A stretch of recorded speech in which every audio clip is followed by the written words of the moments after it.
All right, guys, I know you've missed these little videos, so we decided to make a few to kind of help you work through some of the Unit 1 information that we haven't really talked about in a while. So this video goes with number 18 on the State Study Guide for Unit 1. It is going to be talking about Mark and his desire to buy some lunch. So whenever you have a word problem, regardless of what kind of word problem it is, the first thing you should do is read through that problem in its entirety, from start to finish, without really doing anything else. So Mark has $14 for lunch for himself and his sister.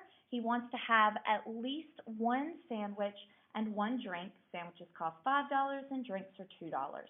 We're asked to write 3 inequalities to represent the constraints on the number of sandwiches and drinks Mark could buy. And then we're also asked if Mark can buy 2 sandwiches and 2 drinks.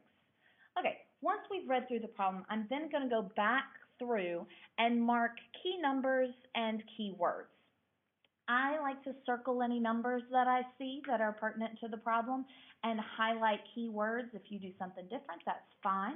But we know that Mark has $14 for lunch. It's for himself and his sister, but apparently he's willing to share because we're told that he wants to have at least one sandwich and at least one drink. Sandwiches cost $5. That's for sandwiches. Drinks cost $2. So those are my important numbers that I have. I guess one sandwich and one drink kind of counts as an important number too. But the more important piece there is that we're told that at least Mark wants to have at least one sandwich and at least one drink.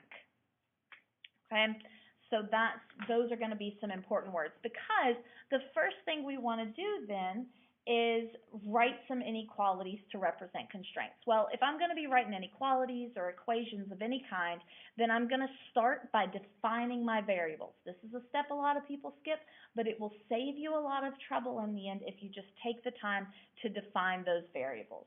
So in this case, I'm going to let, the thing I'm talking about is the number of sandwiches he's going to buy and the number of drinks he's going to buy. I'm going to let X equal the number of sandwiches, and I'm going to let Y equal the number of drinks. Now, obviously, I'm just defining these, so if you define them as something different, that's fine, but this is the way I'm going to do it. Okay.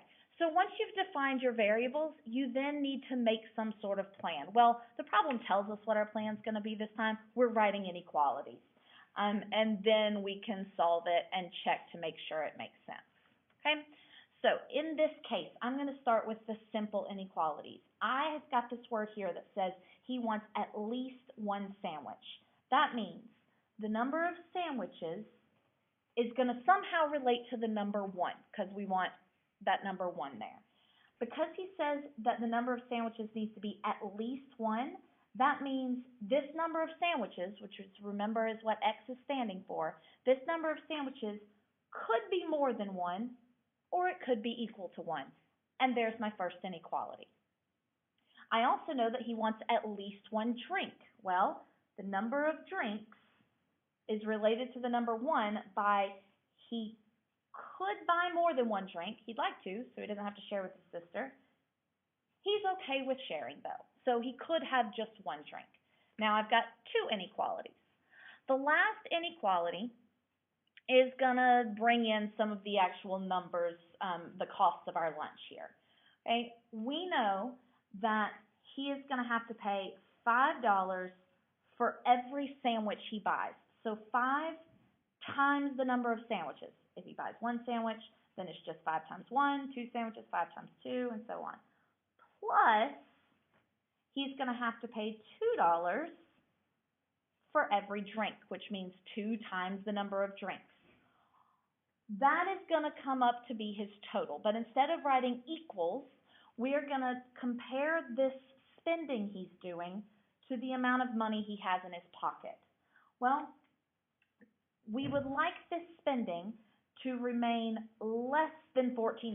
It would be nice if all of that money that he's about to spend at the deli ends up counting as less than $14. However, it's okay if it's equal to, because he could spend all of his $14. And now I have 3 inequalities that represents constraints. The constraints just mean the things that are kind of guiding this problem. Okay?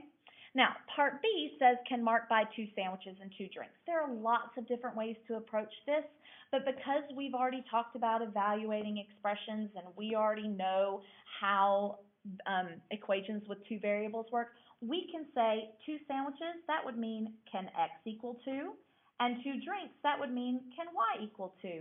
So I'm just going to look at each of these inequalities and make sure that's allowed. Well, if x is 2, then that would be 2 is greater than or equal to 1. That's fine. He's willing to buy 2 sandwiches. He wants at least 1 drink. So I'm going to plug in this 2 for y and say, okay, yeah, that's true also. He's willing to buy more than 1 drink. The last one is our cost, and this is going to be really the constraint that kicks us if he doesn't have enough money to buy for his 2 drinks and 2 sandwiches.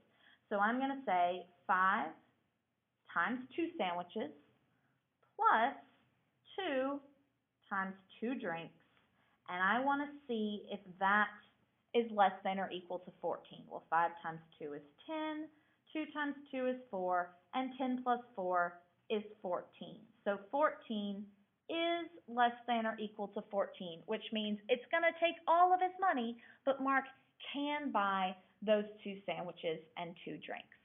All right, I hope this